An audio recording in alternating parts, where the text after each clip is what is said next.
The smell of wet dirt in the morning is something only those who live in the countryside really understand. At 62 years old, I still get up before sunrise, even after a lifetime on the same farm that my grandfather started almost a century ago. My calloused hands tell stories of decades of working this land. The wrinkles around my eyes come from days battling the relentless summer sun and the biting winter wind. I don't regret a thing.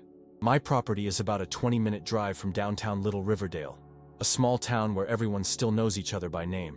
I have 25 hectares of good land, with a modest but quality herd, some seasonal crops, and a simple house that I fixed up with my own hands after my wife passed away 8 years ago. The peace I found here after all that hard work is priceless. Coffee on the porch watching the sunrise, the sound of birds singing, and the distant mooing of the cows. Small pleasures that make it all worthwhile. Or at least they did, until the new neighbors arrived 6 months ago. Subscribe to the channel and leave a like to get access to more stories like this. Everything started when Richard and Susan bought the old Wilson's property, a couple from the big city looking for their rural retreat. Richard, a 38-year-old tech executive, and Susan, a 35-year-old marketing director, turned the adjacent farm into a sort of country mansion for their weekends. The real trouble started on a Monday. I was coming back from the market when I found a shiny black SUV completely blocking my entrance. A brand new Range Rover, parked as if my property was part of their parking lot. I had to leave my groceries by the side of the road and walk about half a kilometer to my house to grab my phone. Sorry for the inconvenience, Richard said when he finally answered. We're getting a furniture delivery and needed to clear our entrance. His voice oozed that fake urban politeness. I let it slide. Everyone makes mistakes, but that became routine. 3 days later, there it was again. Then once more over the weekend, and again the following week. Every time with a different excuse. The gardener needed space. We're having a little get-together. It was just for a minute. My schedule started to be seriously affected. I tried to be reasonable. Really. The fourth time, I walked over to their property and explained politely, Mr. Richard, I need you to stop blocking my entrance. I have feed deliveries. I need to take goods to the market, and sometimes I have to rush out for emergencies with the animals. Richard smiled, with that look like he hears but doesn't listen. Sure, my bad. It won't happen again. 3 days later, guess what? The SUV was there again. I left a note on the windshield. I sent messages. I called his cell. I even spoke with Susan, who replied with an impatient sigh, My husband handles these things. Talk to him. After 2 months of this continuous disrespect, I went to Sheriff Thompson. I've known Jim for 30 years. We studied together. Listen, I can have a word with them, but technically, if it's just momentary, there's not much you can do legally, he explained, embarrassed. His talk with Richard only resulted in more empty promises. It was on a spring Tuesday when my patience finally ran out. I needed to take a sick calf to the vet, and there was the SUV shining in the sun like a trophy of arrogance. I honked for 10 minutes. I called 3 times. Nothing. Richard and Susan were on a very important video conference and couldn't be disturbed, according to the housekeeper who finally showed up. The calf got worse, and I nearly lost it that night. As I watched it slowly recover in the barn, something changed inside me. The frustration built up over months crystallized into a cold determination. If polite words, respectful requests, and official interventions weren't working, maybe it was time for a more organic lesson. That night, while I was watching my cows in the pasture, the idea hit me. My award-winning Angus herd didn't just produce quality meat. They also produced what the old folks used to call brown gold, manure. Rich, fresh, abundant, and in this case, perfectly suited to solve my problem. A fierce spring storm fell throughout the night, soaking the already soft ground. As expected, at 7:30 in the morning the next day, the Range Rover was there. Blocking my entrance now turned into a mud pit. I put on my waterproof boots, grabbed a shovel and a wheelbarrow. My cows had been generous that morning. Way too generous. I began to work methodically, like I was setting up a perfect garden. First, I spread a generous layer around the SUV's tires, making sure every inch was covered. Then, I worked underneath the vehicle, carefully spreading a substantial layer in the areas where Richard would have to step to get into the car. I paid special attention, placing strategic amounts near the doors. The soaked ground mixed with fresh manure created the perfect trap. It just looked like mud at first glance, but it offered a completely different experience when stepped on. I worked for almost an hour, whistling an old tune as I completed my work. I finished by placing a few smaller portions in spots where they'd easily spread over the wheels once the engine started. Satisfied, I went back to my porch, poured myself a cup of hot coffee, and sat in my rocking chair. Now I just had to wait for nature to do its work. The clock was just past 9 when the neighbor's door opened. Richard came out, sharp in a navy blue suit that must have cost more than my tractor. A leather briefcase in one hand, a cup of gourmet coffee in the other, walking with that confidence of someone who thinks the world owes him favors. His silk tie swayed lightly with every step toward the gleaming SUV. I sipped my coffee slowly, enjoying the simple aroma mixing with the moist morning air. The distance was perfect, far enough away so it didn't look like I was watching, close enough not to miss a detail. Richard turned the key, and the car's lights blinked obediently. His first step towards my little project was impressive. The look of confusion when his shoe sank deeper than it should have in that dark mud. He yanked his foot back, noticing the unusual resistance, the odd texture. I saw him look down, the slow realization forming on his face as he examined the substance stuck to his Italian shoe that probably cost as much as a month's worth of feed for my cattle. "What the heck is this?" His voice carried clearly all the way to my porch, loaded with indignation. Richard tried cleaning his shoe on the grass, only spreading the manure around more, the smell starting to rise to his nostrils. His expression turned into a grimace of disgust when he finally recognized what he was stepping in. Still determined, he tried to work around the problem, looking for a cleaner path to the driver's door. There was none. Every step sank his Italian shoes deeper into what was now clearly a mix of mud and fresh manure. The slurping sound with every step added a perfect soundtrack to the scene. When he finally reached the driver's door, Richard was panting with frustration. His suit's pants already showed dark stains at the cuffs, and his shoes were completely ruined. The door opened and he practically threw himself into the seat, not realizing he was taking a substantial souvenir from his shoes into the pristine interior of the vehicle. The engine started with a soft purr from a fancy machine. Richard tried to maneuver out, but the tires just spun without traction, sinking further into my morning gift. Soon, the typical smell of burning clutch mixed with the already pungent aroma of manure. After 3 failed attempts, I saw him slam the steering wheel and grab his phone. 10 minutes later, the neighbor's door opened again. Susan appeared, dressed as if she were heading to a board meeting rather than rescuing her husband from his mess. Red stiletto heels, a pencil skirt, and a crisp white blazer. An outfit that certainly wasn't made for handling rural reality.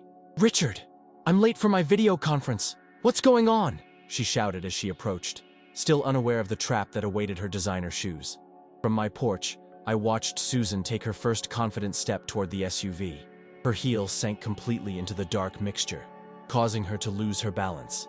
She wavered for a moment, her arms flailing like a tipsy ballerina, before managing to steady herself. The next step was equally disastrous. The other heel got completely stuck in the sticky mess. "My Louboutins!" she screamed as the realization hit her. Susan tried to pull her foot free, but the shoe was firmly lodged in the manure. In trying to steady herself, she stepped back with her other foot, spreading even more dirt. Richard got out of the car to help her, momentarily forgetting his own predicament. I saw him slip as he tried to keep his balance while reaching out for his wife. It was a scene fit for the best comedy show. 2 big city executives battling the most natural gift my farm could offer. Is that cow manure?" Susan's voice went up several octaves when the truth finally hit her. Her white blazer now sported dark stains on the sleeve where she had leaned to avoid falling. "Oh my God, Richard! It's manure! Manure everywhere!" Richard finally managed to reach her, but instead of helping, he only unbalanced them further. I watched him try to lean on the car, leaving a perfect brown mark on the white door of the Range Rover. Susan abandoned one of her shoes, preferring to sacrifice it rather than continue in the mess. With one bare foot and one still in a shoe, she looked like a bizarre version of Cinderella after the ball, if the ball had been in a barn. "That old man did it on purpose," Richard shouted, pointing in my direction. I just raised my cup in a silent toast, keeping a neutral expression. Susan followed his gaze and saw me for the first time sitting calmly on my porch. "I'm gonna sue you for every last penny," she yelled, her usually well-made-up face now red with anger and embarrassment. "This is vandalism. It's trespassing." I kept sipping my coffee calmly. There was no need to respond. After all, they were on my property, not the other way around. And as for the manure, well, accidents happen in the country, especially after a heavy rain. Richard tried once again to start the SUV, pressing the accelerator hard. The tires spun furiously, spraying an impressive amount of mud and manure into the air. Susan, who unfortunately was caught in the crossfire, got a generous amount splashed directly onto her bare legs and what was left of her immaculate white outfit. The scream that followed probably scared my birds all the way to the next county. Susan now looked like a chaotic version of an abstract painting, in tones of brown and green, her perfectly arranged hair now decorated with small bits of straw and other unidentifiable materials. "Oh my God, Richard! Look what you did!" she shrieked, trying in vain to clean herself with her hands, only spreading the mess even further. "This outfit is Chanel! Chanel!" Richard got out of the car again, now visibly defeated. His $3,000 suit was ruined, dark stains decorating the fine fabric that was clearly never made to handle country life. The inside of the SUV, which I could glimpse when the door opened, already showed signs of disaster, shoe prints all over the light beige carpet and on the accelerator pedal. "I'm gonna have to call a tow truck," he murmured, looking desolate at his sinking vehicle. Every attempt to move it only made it sink further into the enriched mud pit I had prepared. Susan limped back to the house, leaving a trail of footprints, a bare foot here, a shod one there, while muttering something about hillbillies and subhuman conditions. Richard stayed by the car, furiously dialing his cell, occasionally throwing venomous looks in my direction. I finished my coffee calmly and got up. There were chores to do. The animals won't feed themselves, and fences don't fix themselves with magic. I spent the morning working, occasionally keeping an eye on the drama that continued to unfold at my entrance. Richard had managed to get in touch with a tow service, but being in a rural area, the wait would be long. He was wandering in circles around the car, apparently trying to call lawyers, judging by the bits of conversation that reached me. Lawsuit for damages, deliberate interference, cost of the vehicle. Around 11, Susan emerged from the house again, now dressed in what looked like gym clothes and sneakers. The only practical footwear she had. She carried a bottle of imported mineral water and a murderous look. "How much longer did they say it would be?" she asked her husband, carefully staying on the edge of the mess I had created. "Another half hour at least," Richard replied, running his hand through his perfectly cut hair, now disheveled by stress. "I canceled my meeting with the investors. Craig wasn't happy at all. I had to reschedule 2 entire campaigns," Susan shot back, as if competing over who had been more inconvenienced. "And Andrea is making that 'I told you so' face on our video calls. She always said living in the country was a mistake." I watched the couple's dynamic while feeding my chickens. It was fascinating how two people could be in the middle of a literal disaster and still be mostly worried about appearances and professional inconveniences. Neither of them seemed to consider for a moment that maybe, just maybe, they were partly responsible for the situation. Soon after noon, the sound of a diesel engine announced the arrival of the tow truck. A faded red Ford F-350 pulled up on the road, driven by Joe Baker, a middle-aged man I've known since I was a kid. Joe is one of those guys who knows every back road in the county and has practically towed every kind of vehicle from every kind of mess. He stopped at a safe distance and got out slowly, surveying the situation with the experienced eyes of someone who's seen it all. Worn-out boots, a battered coverall, and a Packers cap completed the picture of a man who represented pretty much the opposite of Richard in every way. "Good morning," Joe greeted, calmly chewing on his toothpick. "Looks like we have an interesting situation here." Richard hurried over to him. "Finally! We've been waiting for hours. I need you to get my car out of here immediately." Joe took a look around, noticing the extent of the mess. The SUV sunk down to its axles, and the brown stains now decorating Richard from head to toe. His eyes caught mine in the distance, and I saw a glimmer of understanding. "Is that what I think it is?" Joe asked, pointing to the substance surrounding the vehicle. "It's mud," Richard replied curtly. "Just get my car out." Joe walked over, examined the substance with the tip of his boot, and then sniffed the air. "This isn't just mud, friend. This here is genuine farm product, 100% organic." He laughed, a hoarse sound that showed years of cigarettes and long talks in country bars. "Manure of the best quality by the smell." Susan, who had come over, recoiled in horror. This is disgusting. Absolutely disgusting. How did this end up here?"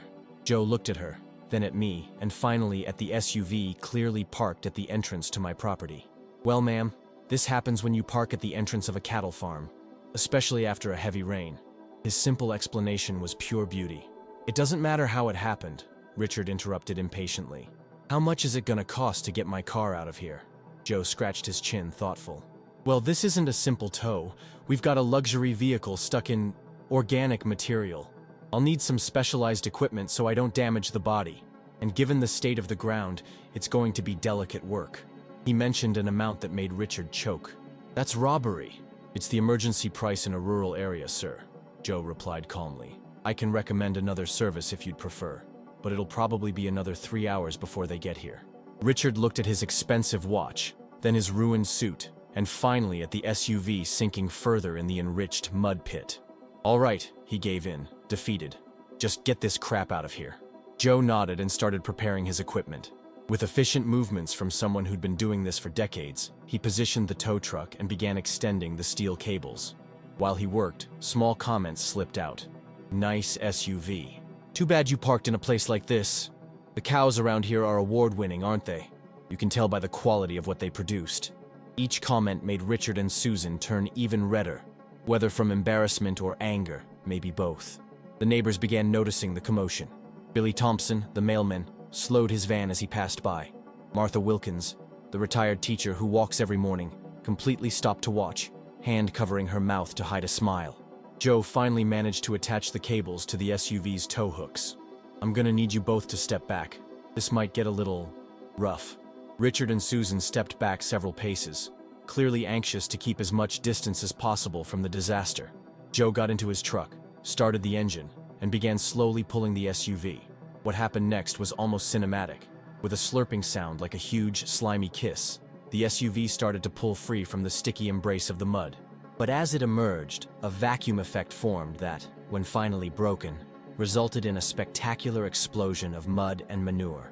It was like a brown geyser, a majestic burst that soared into the air for a brief moment before falling back, much of it landing right on Richard, who unfortunately had put himself in harm's way. From head to toe, the well-dressed executive was turned into a living sculpture of cow manure. The silence that followed was broken only by the sound of thick drops of mud falling back to the ground, and Susan's horrified gasps. Richard finally moved, trying to wipe his face with his hands, only to smear the mess further. Susan began making a high-pitched sound, something between a cry and a hysterical laugh. At that moment, a small crowd had already gathered. 3 cars were stopped along the road, their occupants watching with a mix of horror and barely concealed amusement. A van from WBRQ, the local radio station on its way to an agricultural fair on the outskirts, had also stopped, and I could see a young reporter nervously smoking while recording on his phone, probably documenting the moment for the digital history of our community. I guess we're gonna need a tarp to cover the inside of the truck, Joe commented, scratching his head over the logistics of transporting not only a SUV covered in manure, but also its equally decorated owners.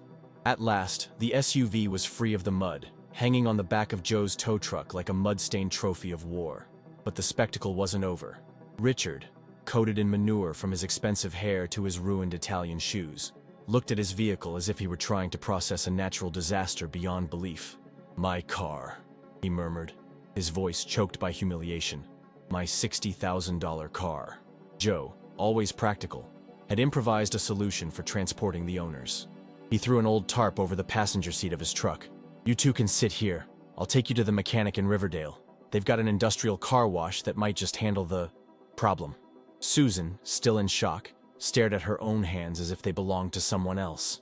The sneakers she'd chosen as a substitute for her ruined heels now looked like some alien object, transformed into a misshapen mass of brown and green.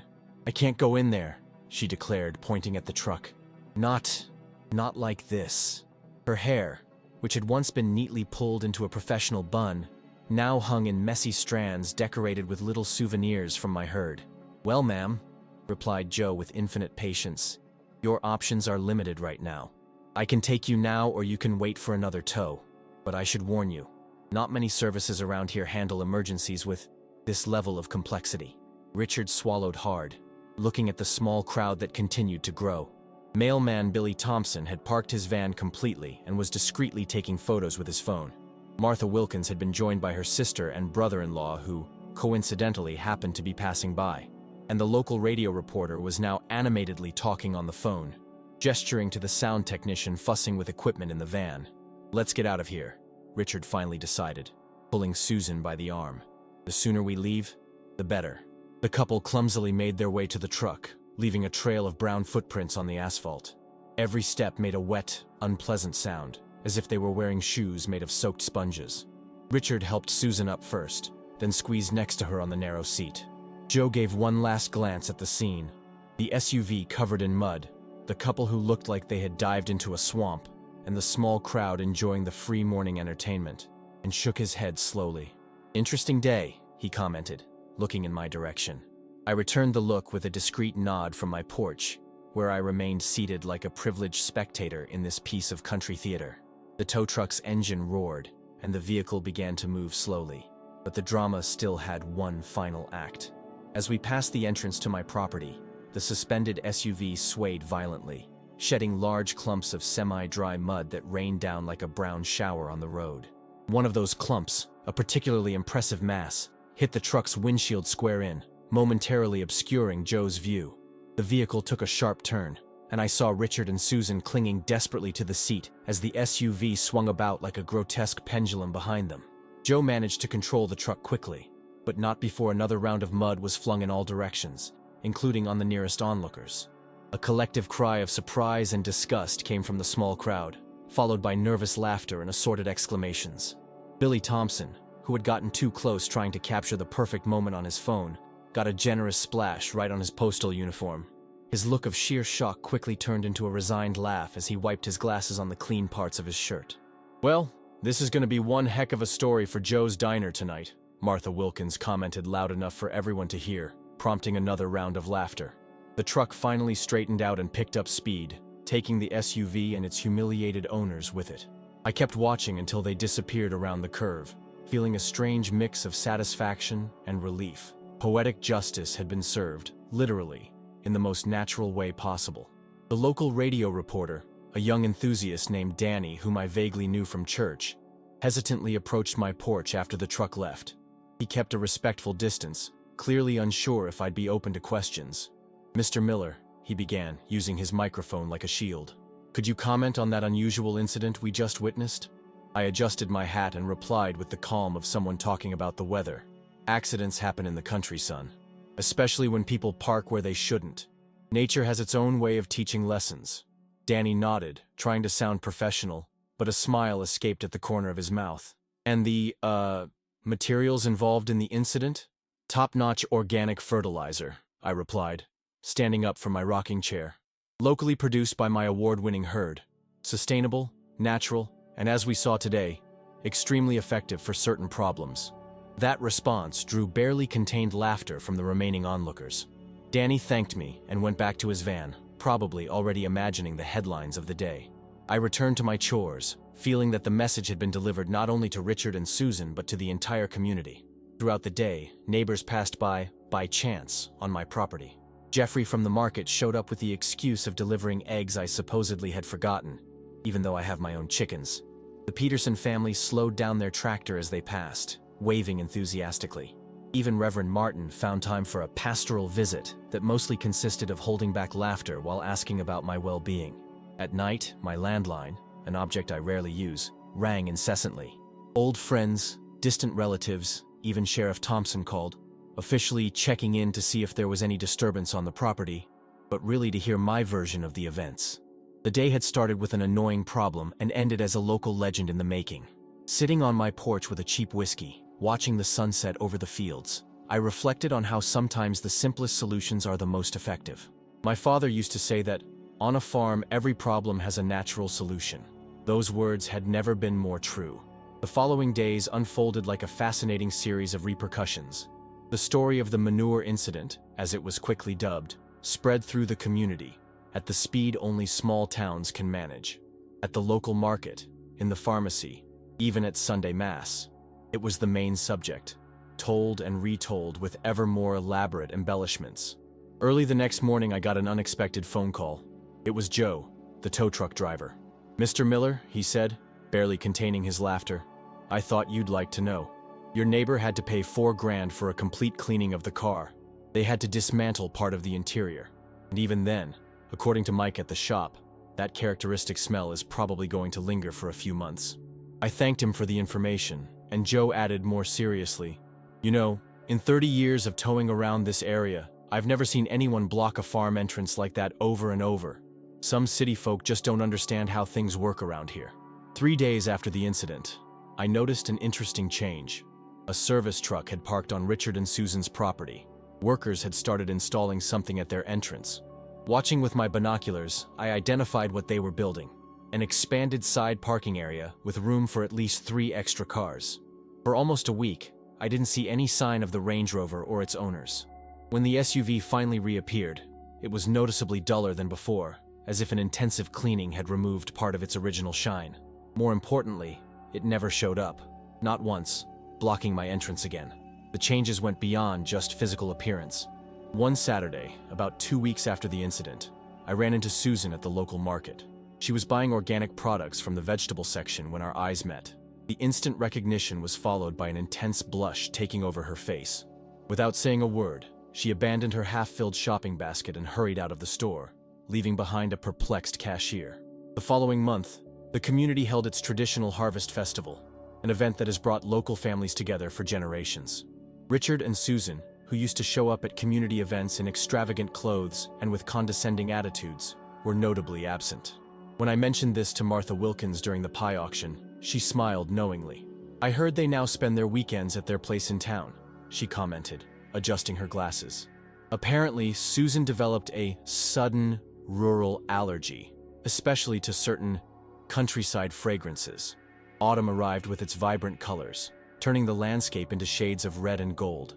On one particularly beautiful morning, while I fixed the fence near the road, I was surprised by a strange car stopping nearby. A middle-aged man got out, well-dressed but discreet, without the ostentation typical of Richard. "Mr. Miller?"